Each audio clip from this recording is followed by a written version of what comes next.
All right, good Christmas Eve, everybody. It's the Carstensen team at Remax. Stacy, Michelle, and Chuck all here today with our last What's Happening in Minnesota Real Estate show of 2020. And in a little while, we'll have a guest, Sam Wagner from Paragon Credit Services, to answer your credit score, credit building questions, which means, like always, we take your questions on our show. You can type them in the comments and we'll ask him or answer him when he comes on the show. In the meantime, a quick reminder that you could be watching this on the Carstensen Team Remax results page. You're welcome to share this. Obviously, like it, comment, like we said, and get the word out that we're on air. It's a blizzard out there in Minnesota in most places, I'm assuming. So you're probably not driving around. And if you were driving around, I hope you're not watching this. But if you're stuck at home, what better than to take in one of our live broadcasts, right, Stacy? That's right. Absolutely. I mean, what else would you do the eve before the Christmas Eve is watch our live show and get some credit information on how to build your credit so you can buy a new home or refinance or sell your house in 2021. Start the year off right by getting your credit right. Yes. Michelle, were you trying to show us the outside or what were you doing? Yeah, there's a snowstorm here. Yeah, there's a snowstorm here. I don't even know if you can hear me. So barely. You're very quiet. Michelle is in the remote destination of a remote destination. It's not that. Hey, we got mom behind there. Mom, we heard you on the air. Act like we live Do we have to get out the beep? Do we have to get the swear button out on this? What's she saying back there? I don't know. It's not like She's just screaming. Well, tell her she can join us. Normally, Mom's one of our faithful watchers, so maybe she is watching, or maybe she's just in the background. Maybe she wants to be a guest on the show since she is a faithful watcher. Anyway, we do like to have some fun here. It's not all serious down to business. It's a little bit of fun and then down to business. So so when we do these, we do sometimes like to have a guest. So that's why I have Sam coming on later. He's in Arizona, so he shouldn't be stuck in any blizzard. I'm sure the weather's good there. So he'll be on about 10 to 15 minutes from now. In the meantime, we'll give you a little bit of an update on what's happening in Minnesota real estate like we do all the time. You can ask your general questions. They don't have to be about credit scores. No. And what's been happening lately, Michelle and Stacy, I'm going to let you take it away. I always like to do some beyond on-air / off-air production to make sure everything's running smooth. So you ladies, you talk about what's going on or what's happening in your life or what you want for Christmas. I don't know, whatever you want to do. I need a hair straightener because mine decided to stay in the Sunshine State. Oh, you forgot it. So that's a bummer. I think it was buried under the towels in the bathroom. Oh, shoot. So you came back without a hair straightener. Yeah. Oh, well. Yeah, there goes $70. Yeah, it happens. At least I got the sunshine. That is true. You have a nice sun glow on your face, so it looks like you had a good time. I got lots of freckles. And yep, looks good. Sun feels nice and warm. I was thinking about this the other day when it comes to sunshine, even in the winter when it's negative 10 degrees, if the sun is shining here, you can just feel that much more happier. I don't know if it's just me or now I'm just changing my mentality to think about that way because it's been kind of gloomy this last week and week and a half. And I'm like, I want the sunshine to come out. You just feel so much better, even if it is bad outside. Well, yeah. I mean, I was gone when it was still 10, 20 degrees here. And now it's the blizzard the next day. I guess I wouldn't have been able to fly in a blizzard. But anyway. I mean, if you got delayed down in Florida, I guess it wouldn't be the worst thing in the world. But it maybe out of the airport, though. Yeah. Yeah, nice. Yeah.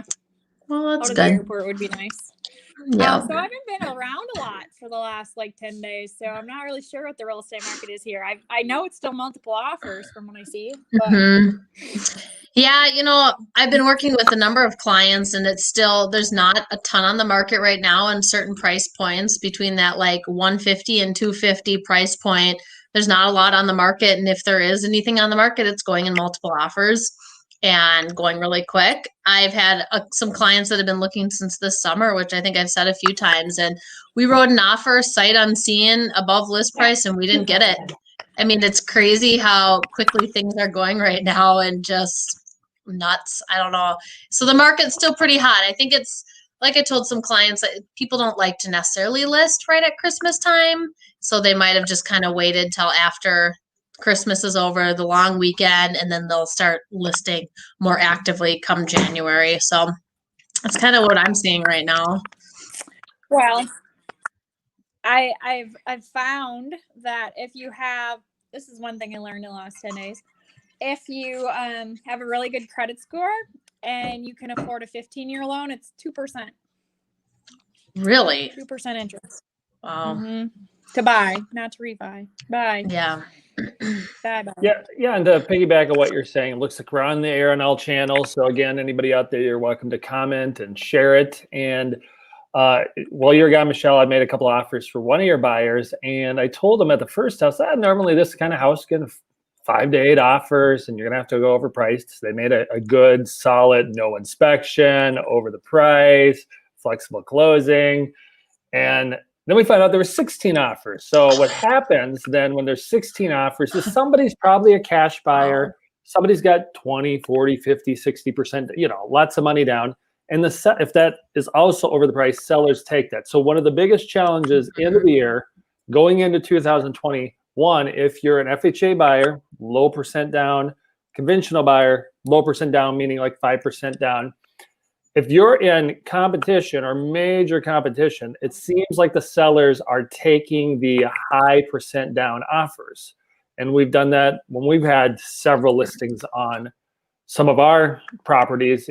If somebody's pretty close in price, but they got 20, 30% down, even if we got 5 offers that are $3,000 to $5,000 above those, the sellers don't necessarily need the $3,000 to $5,000. They're already getting more than they thought going into it. They just want the security of, okay, if it doesn't appraise, this person probably has some money and that person doesn't have money. So that's one of the biggest things to be aware of. Basically, you can't ask for closing costs in those under 250 properties. Like, I can't see that happening. Not in multiple offers. I mean, if they're not in multiple offers, but yeah, that's kind of the hiccup that we're running into. So we're running into in that price range. And here's what to expect. If you haven't bought a house or plan to buy a house in 2021, like I said, you probably need to have your closing costs saved or work with your lender to maybe adjust the rate to eat up the closing costs since the rates are really low. And then also, a lot of times there's somebody not asking or multiple people not doing the home inspection. Maybe they go out there, look it over pretty good and like, hey, I'm going to take my chances. So that's a tiebreaker if the buyer doesn't ask for home inspection, because sellers don't want to wait 7 to 8 days to lose the deal. So those are just things to be aware of that we've talked about a little bit before. But sometimes this time of year is like, hey, the market's a little softer. You can get a house. Literally the highest point in the market of the year, I think, is right now. Like the prices aren't lower than they have been, and they're probably higher than they have been on all these houses that we made an offer on recently, or at least most of them. There might be a couple outlying area places where maybe they've been on the market a little while and you can get it for less. So yeah, it's definitely still peaking, which means going into next year, the prices will for sure be a little bit higher. So unfortunately, if you waited, 25 offers. Could be. Unfortunately, if you waited or thought, I'm not going to go the extra 2,000 to 3,000 on the offer from a month or 2 months ago, or couldn't do it or whatever, you're paying more in 2021. It's just for sure going to happen. Even if some of the segments of the rest of the economy doesn't sound great, real estate, based on how everything's setting up with the low supply, high demand, low rates, are just set up to increase in price. So if you thought you were somebody who couldn't sell because you didn't have a lot of equity, you probably have more equity than you think if you lived in it a couple of years or more. Any additional thoughts on that, ladies? No, I'm gonna sell my house. I've been telling you guys that for months once I find one, and my mom's back here screaming, so again. Does she know you're on a live broadcast? Yeah, she doesn't care. Oh, okay. Well, I was on the phone this morning talking to somebody, and my wife's asking me questions, and then I thought she saw I was on the phone. Maybe she just thinks I hold the phone up to my head for some reason. And then she was asking me more stuff, and finally, I'm like, honey, I'm on the phone. And then I had to say, sorry. I had to, and the guy was like, oh, that's fine. That's kind of as funny. if this didn't give it away, and me talking, like, it's not like I talk to myself all the time. Well, you might. maybe I do. Maybe I don't know. I that. think you you're do. constantly on the phone. So she's like, I just got to yell over the people because you're Maybe. just on the phone all the time. Could be. That's Is that why you're at the office? Well, I'm at the office because we don't have good internet there at home. And then, then if I'm on the internet, somebody else goes on the internet, and like say Lucas, our 9-year-old, if the internet freezes up, he's like, get off the internet. Ah! You know, have you ever had a 9-year-old pterodactyl monster dinosaur like scream while you're on the air? Kind of like my mom in the background there, sort of. So now we know where he gets it from. That's funny. I just have to worry about my dogs making noise upstairs. So I told Lexi to tame them. So we'll see what happens. Cool. Well, I guess Sam is in our back office studio. Perfect. Sam, you're not on the air yet, but I'm going to cue you to come on the air, and then basically we'll I'll ask. leave. You're going to leave? Are you going to go bye-bye, Michelle? I'm going to go bye-bye because there's too many distractions here. But everyone, Merry Christmas. Happy holidays. Have a good one. All right. Merry bye, Christmas, Michelle. Michelle. Bye. And with that, we're going to replace Michelle with Sam. Sam, you are welcome live on the Carstensen team Remax results. What's happening in Minnesota Real Estate Show? How you doing, Sam? I'm good. And yourself? Really good. We are in Minnesota where there's literally a blizzard going on, and I don't know where you're at. I think your company's out of Arizona, so you probably don't have a blizzard going on. What's the weather like where you're at? We do not have a blizzard going on. It is cold for us. I think I went to turn my hose on to water my plants this morning, and it wouldn't go through the hose. So it was cold enough to freeze last night. Really? But we're still hitting like the high 60s, 70s during the day. So that drop in temperature makes it pretty tough. So Nice. not nearly a blizzard, though. I can't complain. So it literally gets take that. cold enough where your hose freezes overnight and then it thaws out during the day? That's right. That's right. So the extreme temperature, they always say high desert, hot, cold. If it drops 25, 30 degrees in, say, 25, 30 minutes, you can feel it pretty fast. So we're big babies. We wear jackets and beanies and all that kind of stuff. And as soon as it hits about 6 o'clock in the evening, probably not justified, though. Funny. Yeah, we don't have that. Like next time it'll be 65 here is, I don't know what, March, maybe? Probably April? next week, Chuck. It is Minnesota. Next week, no. So what happens here, Sam, when you're on the show, we'll get a few questions. Sometimes, depending on who's watching, we don't have a regularly scheduled program. We just throw it out there a day in advance saying, hey, we'll be on the air. So sometimes we get questions, sometimes we don't. So when we do that, or when we have a guest, we'll ask you some of the questions. First of all, just explain what your company, Paragon Credit Services, does and how you help people, and maybe some of the cases you're working on now to help give people a little idea of what you do. Absolutely. So we're in the credit repair space. Our predominant focus is all of our business comes from organic, referrals through the mortgage and real estate industry. So kind of separates us from a lot of the other credit repair companies out there that do a lot of marketing, and they're looking to just kind of obtain that month-to-month residual coming in. So what specifically makes us different is we've completely built and tailored our company around the mortgage and real estate, industry to be able to get people in and out of our process as quickly as possible. We do all the work at once. We do a process that's called pay for deletion or pay for performance, where the customers are specifically paying for their results rather than an endless monthly fee for a little bit of work each month that, causes problems with communication between the customers, the affiliates, the referring partners, etc. So our whole process, we're in and out and done within about 6.5 months. That's due to COVID. They extended the dispute timeframes from 30 to 45 days. Once everything kind of hopefully someday goes back to some form of normality, then that same procedure would take about 5 months, and the customer is, in the best place they can possibly be. The other side that's a little different with us is we're huge on education, because obviously, you can get stuff removed off the reports and, improve the way the credit report looks. But if people aren't leveraging or using their credit the way that they should be to get the best increase in that score throughout that time period, they're not going to see the reflection of how high that score can actually get. So we're really big on that as well. Yeah, and one of the biggest things in buying a property, or what keeps people from buying, I'm sure there's tons of people that like to buy, but instead they're renting because their credit is not in a place to rent. We had a question, not specifically for you, but one of our listeners said their brother is starting to buy or thinking about buying their first home. And before he came on, Sam, we were talking about how the market's jumping up. And they asked, would you recommend a first-time home buyer wait? So my answer to that is it's probably not, because the prices are going up. They should be a little bit higher in the spring. And if you wait, it costs you more. But if there was a reason to wait, it would be repairing your credit, getting your credit score higher, because sometimes what your credit score is, obviously, A, affects if you can get a house. B, it can affect the interest rate and the type of programs you qualify for. And you said, it can take 6 months to do the process. So are there ever situations where you got somebody really close that can improve their credit score more quickly, or what are you working with on that you could give us a hint about? Absolutely. So, great example of what you're referencing there is I've spent 8.5 years in the mortgage space myself, 5.5 years running a region as a regional loan coordinator for the 9th largest direct lender in the nation. So in that, this was before the days of simulators, right? We didn't have that handy little tool. You could go there and tweak and get things to work.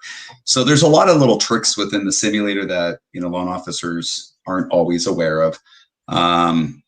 Paying charge-offs can increase the score. If that charge-off is associated with a collection, it can decrease the score. So you really want to know how to target the results you're looking for in that. But probably the most common thing is just lack of credit. A lot of people that, focus on installment loans, they've got the car loan, they got the student loans, they've got, maybe a couple personal loans in their past, they paid them on time, they closed them out, but that score is not as high as it could be. Is really just adding a couple of revolving accounts. That blend of credit's really important. Payment history makes up 35% of the score. Utilization on those, which only affects the revolving account, predominantly is 30% of the score. And then that blend of credit is 10%. So that's 75% of the score right there that's being impacted by adding a couple of revolving accounts. So there are some cards out there. We have one in particular that we send out to our affiliates. We also use for our customers that report in as quick as 14 days or 7 to 10 business days. So it can be one of those situations where somebody's got, say, a 630 credit score. You need them at a 640. You add 2 secured cards that are a couple $100 a piece. They report within 2 weeks. And all of a sudden that person's score jumps up to the 660.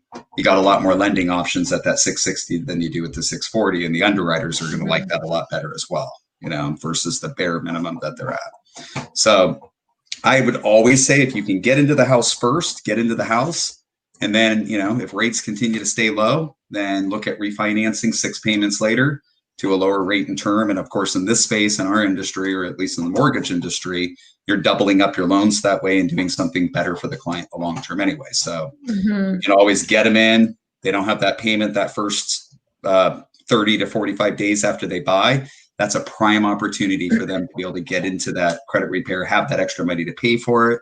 And then by the time that they're finishing our services, if that score goes up, they're in a much better place to maybe go from FHA to conventional and, lower that PMI insurance, or if they built a little equity, have a little bit of lower LTV and be in a better situation.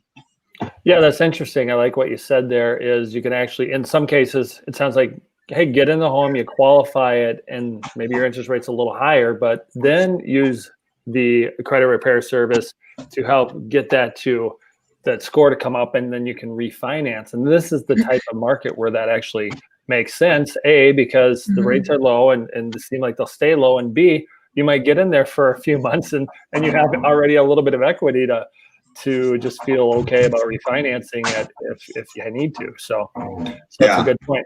So what would be an example? And Stacy, do you have any questions you want to chime in with? Well, I was just going to ask, when somebody pays off a credit card, and let's say it's a store credit card, Target, or just one of those ones that you just use all the time and just racks up, and you want to close the account. Do you recommend just paying it off and closing it? Or would you recommend contacting the company as well to make sure that it's not doing any dings or anything on your credit? So you never want to close an account if you can help it. So you always have to outweigh fees versus value, right? So if you've got one of those accounts, I mean, there's some of those really bad credit cards out there. There is. Oh, Frontier, Merrick Bank. They're not always bad, but there are some cards out there where it's like you got $100 activation fee, you've got $120 annual fee, you've got, your initial enrollment fee of another $40. You get this card in the mail that's $300 and you already owe them $260. Not a good card to have. So if you get stuck with one of those you want to eventually learn to replace with a better card. Sure. If the fees are not ridiculous, you even have to weigh it out. Like the Capital One card is, I think, $72 a year, and they charge it per month, right? $6 a month. Oftentimes they'll reduce that fee down to $36 a year. The length of time of credit makes up 15% of the total score. It's the hardest one to impact because to get the full 15%, you actually have to have an average length of time on your revolving accounts of 10 years. So that means, and people get confused on this. Let's say you've got 2 credit cards, you've had them both open for 10 years, right? You go open one new additional card. They're going to take all 3 of those cards, divide it by 20, and now you're at 6.6 years as your average length of time, and that can vary significantly. So if you're doing a big purchase, never close out the cards. And since you brought that up, I'm going to throw out another thing that people don't understand or realize very often is you don't want to pay your cards off to zero. As weird as it sounds, you think you're doing the right thing, but like insurance, you're managing your risk with those monthly payments. So if you have no payment to make, there's no risk that you're showing that you're making. So you always want to leave a couple dollars on the card at the end of the month, and I go in and I help loan officers with their simulations, and they'll pay it down to zero and they'll say, hey, yeah. And they need 3 points or something. I'm like, put $5, $7 on that card, this one. And all of a sudden they're like, whoa, there's my extra 4 or 5 points. Right. So that is something I had not heard of before. Sam. Me either. We pay ours off every month. So that's good to know. Yeah. And so a lot of people don't know that. And again, it's just you're managing risk, and that payment history utilization makes up that 65%. You're still getting the credit for the payment history, but you're not getting that full scoring of that utilization. Best place to be is kind of right between 0.5%, of the balance up to about 7.5%. And that's going to give you the best score factors you can get on that utilization. Nice. Good to know. Yeah. And especially, I'm assuming that actually helps more when somebody's building credit. If Stacy and I want to keep paying off our cards, that's no problem paying off our cards. But if you're like, hey, I got to get my credit score up. You're saying, so I've heard it this way. So verify this with me. I heard it like, let's say you had 2 cards, you use one month, pay it off, use the other one, pay it off. So is it actually better not to do that and use them both and just pay them almost down is what you're saying? Or can it be better for somebody doing use one, pay one, the next month, use the other, pay one? You're always best to use at least 2 or 3 cards per month. So really that question comes down to kind of how many accounts you have. Because I can tell you, I pull people's credit sometimes and I'm just like, do you really need 26 credit cards? I don't know. So if you're trying to balance 26 credit cards, that could be a challenge. But Victoria's Secret said I'd get $20 off when I bought my wife the lingerie. I had to sign up. And you get coupons. And there is no difference, since you're bringing that up, because I get asked this all the time too. There is no difference between a department store card and a credit card. They are the same thing as far as the impact on the credit. So a lot of people have this mindset that a department store card doesn't count the same way that a credit card does, but they're all the same thing. So sometimes if it's just a matter of having that Victoria's Secrets card or going out and getting, a Chase Visa card or something like that, it's going to be the same impact on the score. But your goal is to have at least 2 or 3, maybe up to 4 or 5 max active credit cards that you're using in a month that have some balances on it. The other way you can kind of trick the system, I have a lot of people who like to use that card. They have a business and they say, hey, I use this, I get all my points back. All my guys, I own a painting company. I got 6 guys who use this card for their paint supplies, and I get all the rebates and stuff back. So the key is if, let's say that payment's due on the 21st, if you wait and you pay that payment on the 21st, oftentimes whatever the balance is on that card when you make that payment is what's going to show up to the bureaus, right? So if you've got, say a $5,000 limit, you go out, you spend $3,500 on that card that month, and you go pay the whole thing off or pay it almost down to zero at the end of the month, oftentimes the score is going to get suppressed because they're going to show that $3,500 because you paid it on the due date. If you pay it about 4 or 5 days before the due date, what will happen is that balance will clear. And then when they go to submit the data to the bureaus, that new balance is what's going to show rather than that high balance. So you can still get away with using more of that card without having to, worry about that utilization getting up pretty high. Yeah, interesting. Obviously, when we have somebody on with expertise like you, there's so many questions we could ask. What are a couple, and you've already thrown out there some tips that we won't even think of. What are a couple other common ones we haven't talked about that perhaps people should know about, because they're little things that we don't know about, because you've already given us a couple more. Absolutely. So let's talk about kind of the difference between inquiries and utilization, because I think in your guys' arena, that's probably what you get impacted by the most. People don't want to get their credit pulled because if you read online, it's the worst thing you could ever do to your credit. Now, the reality is it's about 5% of the total credit score. So it's not much, right? And it's the 10% total is your inquiries and new accounts. So if you go to pull your credit, if it's in the same industry or trade line, you've got a window of opportunity to pull your credit multiple times and have it only impact this one pull. I'm sure you guys have heard that. Now, what people don't realize is that within that first 6 months of an inquiry, when you blend in a different trade, that's no longer true. So if somebody's recently opened a credit card or a personal loan or a car, they don't want to go out within that first 60 to 90 days and go pull their credit with 6 different mortgage lenders, because then it will impact the score. Okay. But if they haven't had a lot of activity, after about 6 months, that inquiry has very little to do with the score at all. Okay. Like it's barely factoring into the score. After a year, it does not impact the score at all. It stays on the reports for 2 years for underwriting purposes on consumer goods.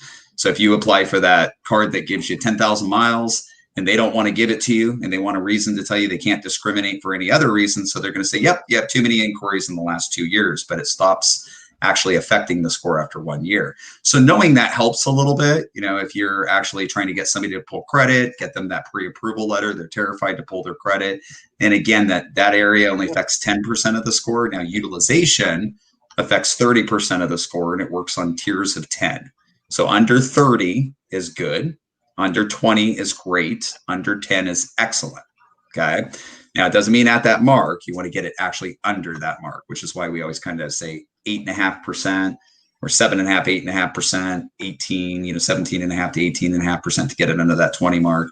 Are you saying utilization, like the amount of balances that are used by what you owe? Let me elaborate on that. So we'll just keep the math simple. Let's say you got $1,000 credit card that you have a limit of $1,000. If you're under that $300, okay, so about $275, $280, then you're under that 30% mark. It's going to push up on your score. If you can get it under that 200 mark, it's going to push up more on that score. Under 10 is going to be the maximum push up on your score that you can get. Once you go from 30 to 40, it's kind of null. It means that you're not getting a score increase or a decrease. If you go above 40, it starts to push down a little bit on the score. Above 50, it pushes down a lot more. Above 60, that's when you start getting in trouble, because there's an algorithm somewhere between about 65 and 70% that triggers the bureaus to put an alert in those algorithms that you're close to filing bankruptcy once one card goes above that. So I've actually seen people where they've gone out. When I did mortgages, this happened a lot, where people would buy investment homes. They would use the equity, not realize a home equity line of credit is a revolving credit, just like a credit card.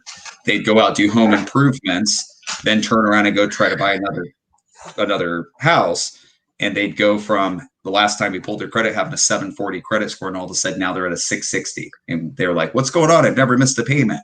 Well, that high utilization on that home equity line is now just like that credit card, and it triggers that suppression from a bankruptcy algorithm, because any one card that goes up above that 65, 70% mark, people are 300 to 500 times more likely to file bankruptcy the following year. And so that's why they suppress that score down. So typically, if you can try to get people to get under that mark, so people have high utilization on their cards, I'll first focus on trying to get them under that 60% mark on all their cards. Then each card individually affects the scoring. and then all of the cards combined, or all of the revolving combined, affects another part of the scoring. So you want to get all of it, each card under that 60% mark first, then start having them knock out one credit card at a time. I always say start with the smallest card, whatever they can afford to spend extra each month. Let's say it's 100, 150, throw it at the small card. Once that one gets paid off, that's where I would recommend paying the cards off to get out of that debt. Take that minimum payment plus that 100, extra dollars, 150. Now they've got more to put at the second card, more to put at the third card. But first get those cards under 60% so that algorithm goes away, and then start focusing on one card at a time. So each one of those cards that gets down pushes up the score a little bit more. So we have a question online. Does it make sense to increase your credit limit if the credit card company offers you one? Absolutely. Always do that. I'm a big fan of it. It doesn't affect the score directly, but the algorithms on that utilization aren't going to move. If you move up quickly or move up or go down fast, they look at it as, let's say you pay off all your credit card balances. They don't know if you borrowed that money from mom or dad or brother or sister. And chances are your behaviors are you're going to turn around and do the same thing again, right? So if you're up at that 40% plus mark and you pay them all off, sometimes it triggers a 2 to 3 month consistency of those balances staying low. So they know those behaviors aren't going to come right back because you might be paying some private loan or something that's not seen on the reports. The higher your limits, if you're go put some tires on your car, or your car breaks down, or you need to go out and spend some money for Christmas, it's going to keep that utilization a lot lower when you do make a larger purchase, and it's going to stabilize that score and make it rebound a lot faster than it would otherwise. Yeah. Now I think some people with increasing their credit cards, they think, oh no, I'm gonna have a moment of like not good thinking and then blow lots of money on it, I'd be stuck. So obviously if you're super probably compulsive like that, maybe that'd be the one reason not to do it, because like we talked about, you don't want to be over that 60 or 70%. But in general, if you're good with your credit, I think sometimes people decline those increases, and I've always taken them not knowing whether it helped me or not. I'm like, never know. I might want to buy an investment property someday on all my credit cards. So that would help me, but it would actually then hurt me when I go pull my credit later. So these are good things that we're speaking about and sharing here. So yeah, Sam, we don't like to take too much of your time. We've been on 20 minutes. Any other thing that you'd like to share that you didn't get out there? And then we'll let you plug your company again too as well. Perfect. No, I would just comment on kind of what you just said there with the people in fear of what they spend. Usually, because a lot of what we do is also help people with budgeting, and kind of looking at how they spend money.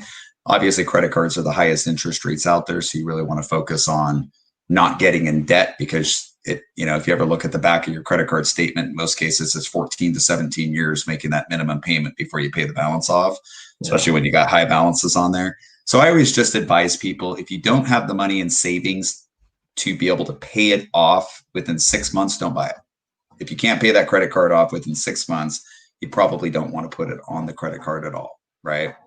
The other side of it is, I actually had some customers who did a really great job saving. And I said, how'd you do it? And they said, we took all our credit cards that had the high limits, we put them in water in a jar, and we put it in the freezer.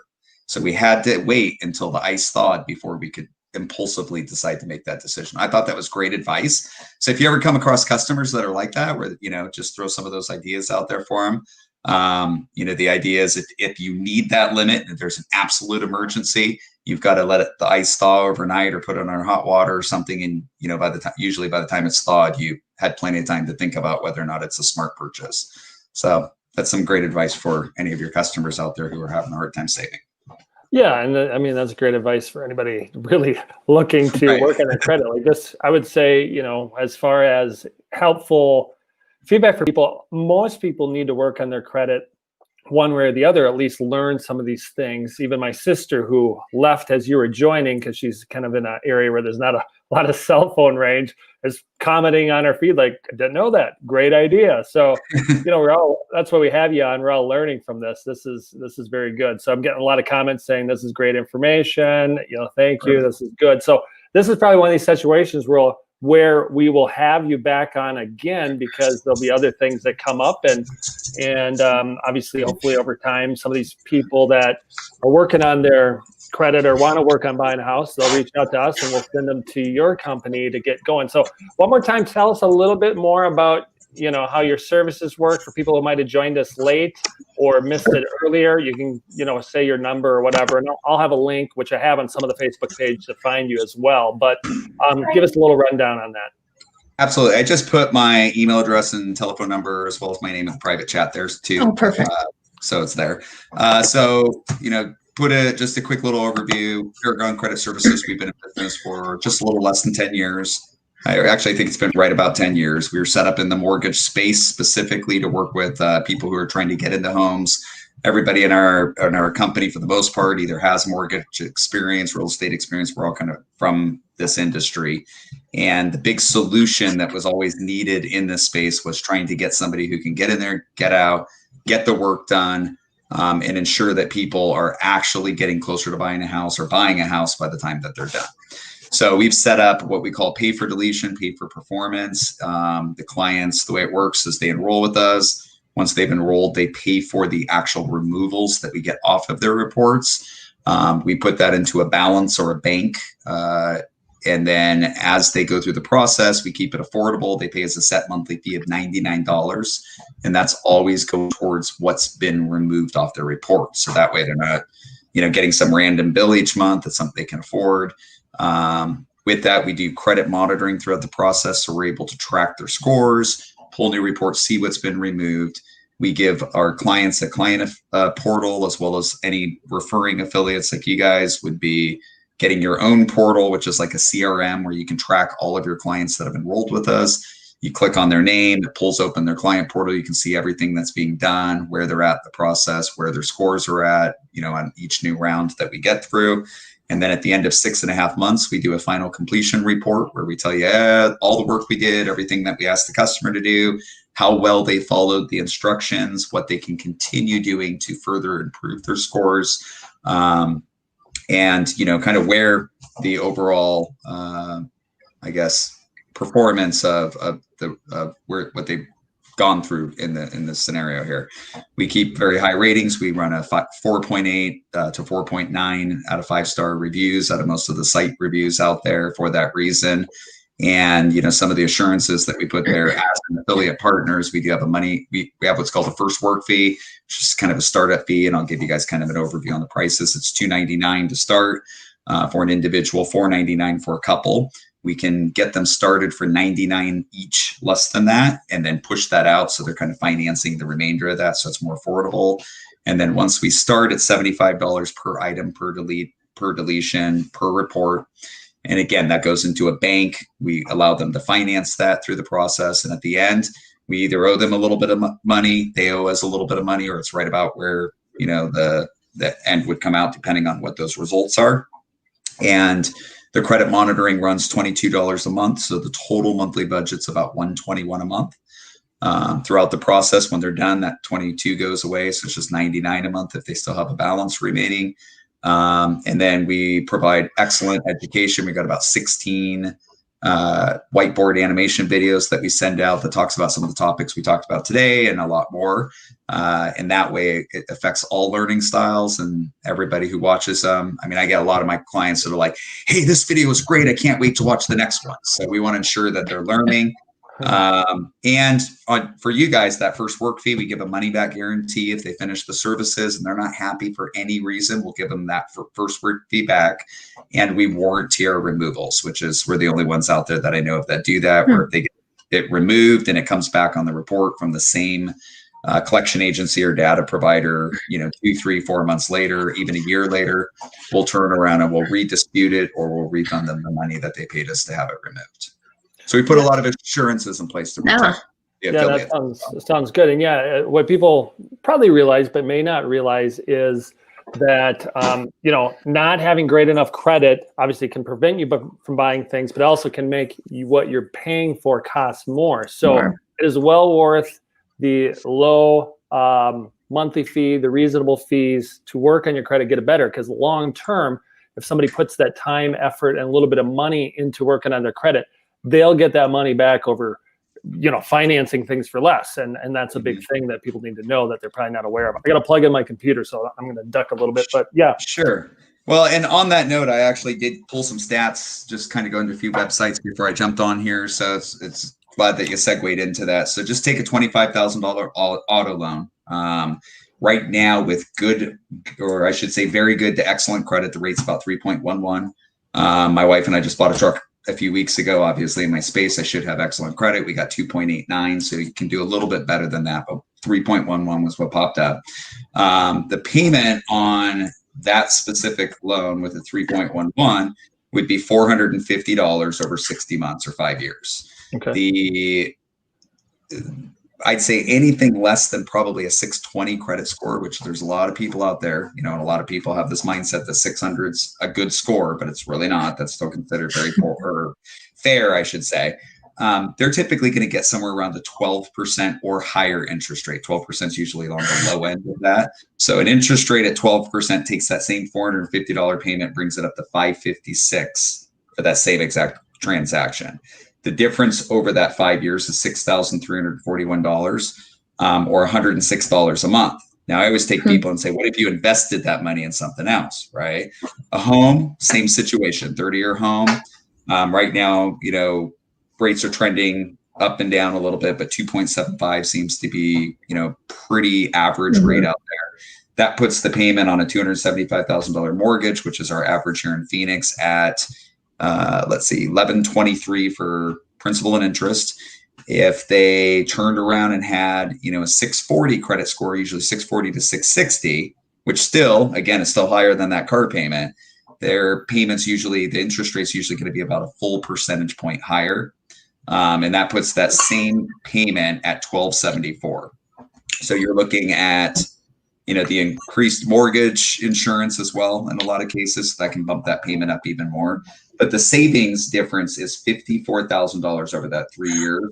So I just always throw that in there with the traditional IRA. Let's say you got that equity, and you were able to save that difference right there, put it in with a 7% return over a 20-year period for your retirement. That $54,000 difference could be $210,000 more in your retirement as well. That's not counting any equity you're building in the home. That's just the difference in interest that you're saving on that mortgage. So always kind of good to know that number, those types of numbers, or to pull up an amortization calculator with your clients if they're not understanding the investment of buying a home. I can tell you from firsthand experience, most people think they gain money on a home, not by the increase in value, but by paying that actual home down. They think that $1,200 a month, that $800 is going towards the mortgage. We know that's not true. It's really the gain in that property. And so show them what they're putting in a 401k over the course of, a year's period, even with an employer match, if they're doing 5%, and then sit down and show them your average area increase. Like here in Maricopa County, where I'm at, last year we were at 7.8% increase. The year before that was 5.6% increase. So just that in itself, they're going to have to put 15 years into their 401k before they match that same equity, even with the interest returns. So most people don't get that. They don't understand how equity works. So really get yourself to understand how to explain that to your clients in a simple way.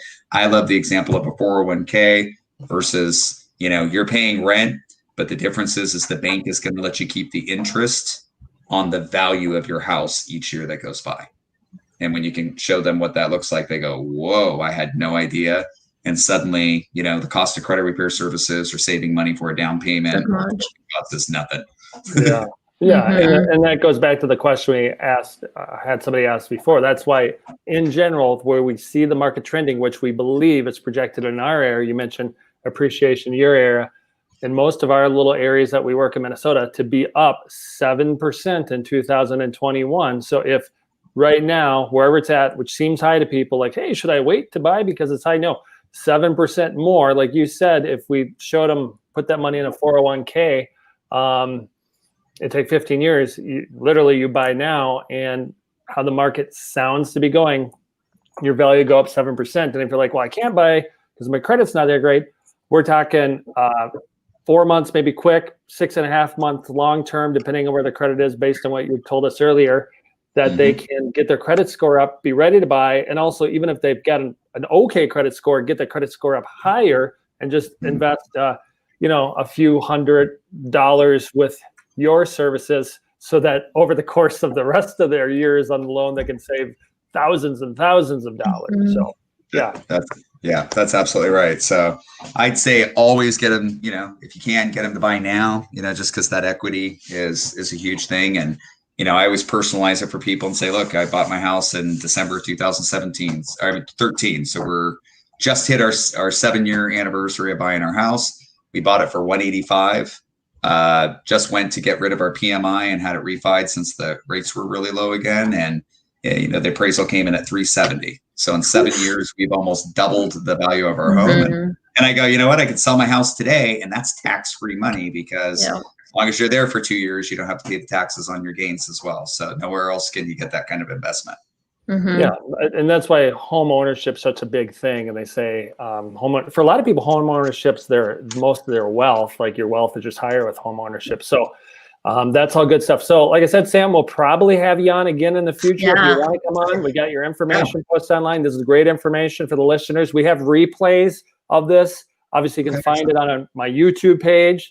And Sam, if you ever want to use it, you could go find it on our YouTube page. Also, the Real Life Impact podcast show, it's a download. So people can go to wherever not every place, but some of the places like Apple and Spotify, search Real Life Impact, and they'll see this episode. You can listen to the replay if you missed some of the tips here, or if you need a refresher on the tips. So perfect. Sam, thanks for joining us. Any final comments? You're welcome to do it. Otherwise, we'll wrap up the show in a couple minutes and let you go. Is everybody able to see inside of the chat here, or do you want me to go ahead and give my plug? So if anyone wants to reach out to me on the private chat, in the private chat, I grabbed your email and phone number and posted it on the comments, so that it's now on the comment section on Facebook and YouTube. That sounds great. If anybody wants to learn how to get set up with us or refer your clients over to us, just shoot me a quick email and I will reply and send you a link to my calendar, and we'll go ahead and get that scheduled for anybody out there. Okay.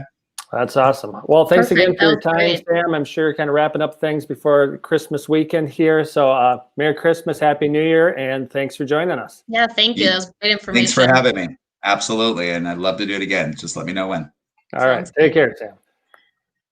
Oh, he was saying something. I'm still getting better at this production. So yeah, that was great information. It was. Obviously, the people watching seems like get a lot out of it, and that's why I remind people we've got the replays on YouTube. Search Chuck Carstensen on YouTube. You can find this video and obviously the Real Life Impact. I listen to a ton of podcasts. Some of we go and cover a wide area in real estate, and sometimes you might be like, why do they have a listing in Hibbing and Grand Rapids and a buyer still here? Well, I don't mind it. I literally listen to 2 hours of podcasts, getting good information. So I learn more about what's going on in the world in real estate.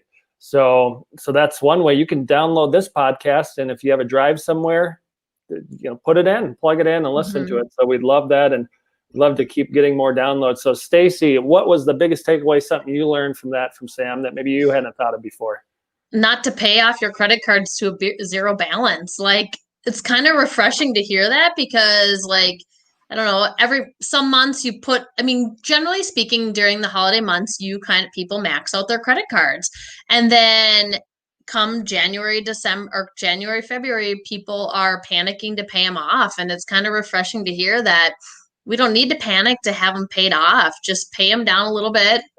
Don't pay them off to a zero balance, and kind of spread it out over a couple of credit cards too. So that was really helpful information, because I guess we just assume that it's better to pay it off every month, and that's kind of what we've done in our life here. So it'll be kind of nice to say, hey, nope, we don't have to pay it off. Let's leave a balance. So, not that I'm going to charge it to the max every month, but it's nice to know. No, it's all good. And I thought, there's a couple things there that I had not thought of before. That was one of them. And sometimes people ask us, the real estate agents, for credit advice. So I know some of these things, but we're not perfect at it. And also, I would encourage anybody, like the credit companies in this case are coaching you. You're paying a service, a fee for that. In my real estate career, I've always had coaches for real estate or personal development and those kind of things. So I pay money so that I get better in mind, body, and spirit, so that I can do better, and it's paid off. I've gotten better over my years of real estate all around and different things. And we're just talking when it comes to credit, getting your credit. That makes, he gave the example of the thousands and thousands of dollars you'd save just by having a better credit score over the life or over the shorter period of the loan. And then you could take that money, put it somewhere else, and then even get interest off of that money. So if your credit's not ideal, it's worth investing a little bit in yourself and in credit, learning about it. Some people just don't know, learning about it and then taking the actions to make it better. And we know there'd be way, way more buyers right now, way, way more buyers. And there's, you know, the low supply if people had better credit, credit. So your right now, and I know this because I have rentals, the same houses that I rent, if they were for sale, I'm not selling them, but if they were for sale and you were buying those houses that I rent for what people are paying me, the mortgage payment would be less. So not only could you take that little difference and invest it somewhere else or pay off your other credit cards or whatever it is, you're saving money, especially in the rental type of situation, if you were able to buy that same house. So it's very huge for your net worth, for your long-term wealth to get in a home. So it goes back to Leslie's question earlier. Almost always it makes sense to buy a home now and not to wait, especially when the market's increasing. The only reasons maybe to wait a little bit is could improve your credit first if you need to. And this was, you know, a question for somebody else. But also he said, if you can get into the home and then improve it over time, that works too. And really the only reason I tell people you might not want to buy is if you think you're moving somewhere in 6 months or a year, yes, you could rent that house out, but maybe you just need to figure things out a little bit. But basically, it's good to buy sooner rather than later. I thank God that I moved this year when I did. Yes, I had a house that went up in value a lot, and I sold it because it went up in value. But the house that I bought now, after the work I put into it, I had to put some money into it. Literally, you know, I put like 20 grand into it. For sure, it's worth 50,000 more. It's maybe worth 75,000 more than I bought it just a few months ago, because some of the stuff that the people didn't do in it really hurt them. And what we did in it to make it look better. And now the type of house it is, those prices have all went up on those type of properties that we now own. And, you know, I just think I'm thankful that I bought a house when I did. If I would have waited till now and good luck 6 months ago, good luck. And it would have been hard. So some people aren't in the market until now. So you can't make up for what you didn't do, but knowing that it's projected to increase in value, that would be the seriousness of making things happen sooner. And there's people buying and selling. If you're buying and selling, you're selling pretty high and you're buying pretty high, and you have hopefully equity in your house to use towards your next place. And there's not many listings out there. In normal times, realtors be like, oh, wait till the spring and more people are buying.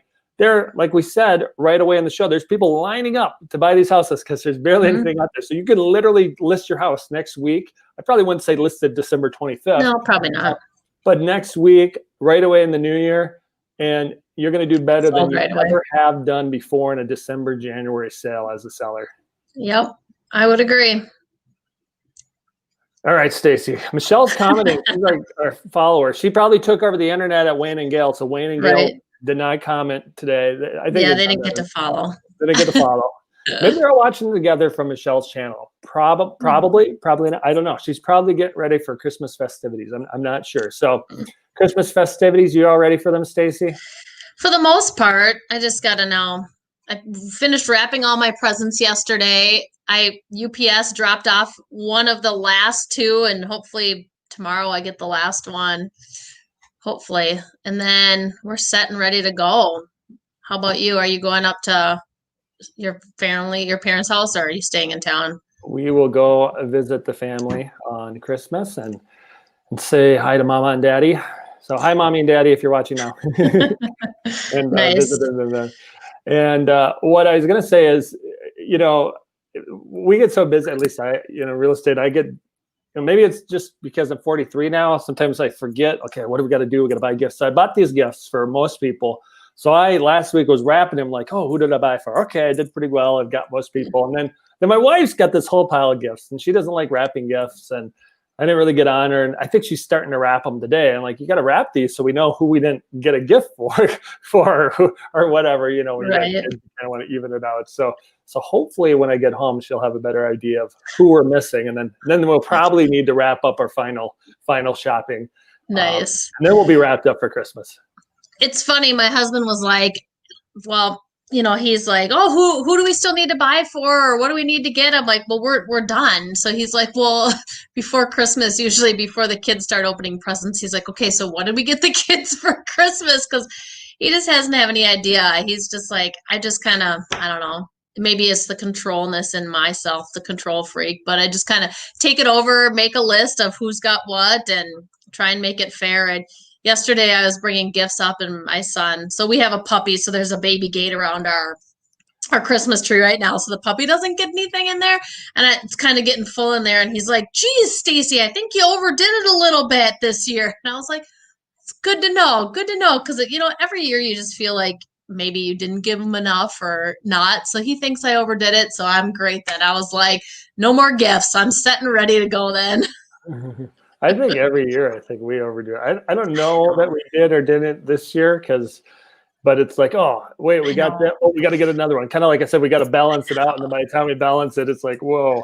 So I know, it's true. I know. It's like, I asked my kids for lists and they just didn't have anything that they needed. So it's like, what do you do then? So yeah, the older kids, at least the older kids, they don't give a list. My 9-year-old, his list is so long. Like he'll, you know, we can never match his list. He's definitely somebody who's not afraid to ask. That's really funny. I know. I was like, well, another thing I said to my kids too, they're like, well, is it equal? Do we have all the same gifts? And I go, well, does it really matter? I said, because the 16-year-old's asking for more expensive things than a 9-year-old is going to. So, I mean, they're not really going to be equal number of gifts underneath the tree, because I'm going to spend more on one gift for her than I would on 7 for you, because you want like cards, you know, baseball cards or books. So yeah, I don't know. Try and make it fair, but I don't know. Hopefully the 9-year-old doesn't know the math. The other kids do, though. Probably. Yeah, I don't know. Good point, though. All right, we'll let you begin your Christmas vacation, Stacy. You're not required to work this weekend, but if Zillow call comes in, I'll answer. I'll answer on Christmas. I'm not saying we don't have anyone coming over on Christmas. Just my little kids will come over from their mom. So just the 4 of us on Christmas. We're not. I don't know. Maybe we'll go sledding now since it's snowing. Yes, yes.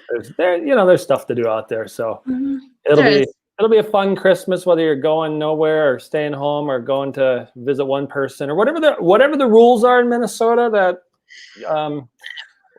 I try to pay attention to keep my wife happy. I was going to say Michelle probably doesn't pay attention to it. I don't want to throw her under the bus. No, I did, because I said it. That's funny. Yeah, I don't know if there's a rule for Christmas this year from the government, but I guess I'm not following it because I have family coming over. This is recorded. So don't call me in. So Walls could listen to this podcast and hunt you down now. Yeah. Good luck. Come on over. We're smoking a brisket. That's all good. We better stop before we get in trouble. Before we get in trouble and people are cracking us with whoever we're hanging out with. So it's all good. I like to tease Michelle a little bit, especially when she's not on air to defend. I agree. And she's writing an offer now, so her internet's probably even slower. All right. Well, take care, Stacy. Thanks for being on the show. Merry Christmas. Merry Christmas to everybody out there. And if you're listening to this replay after Christmas, happy holidays, happy 2021. And thank you for listening, and God bless. Take care. See ya.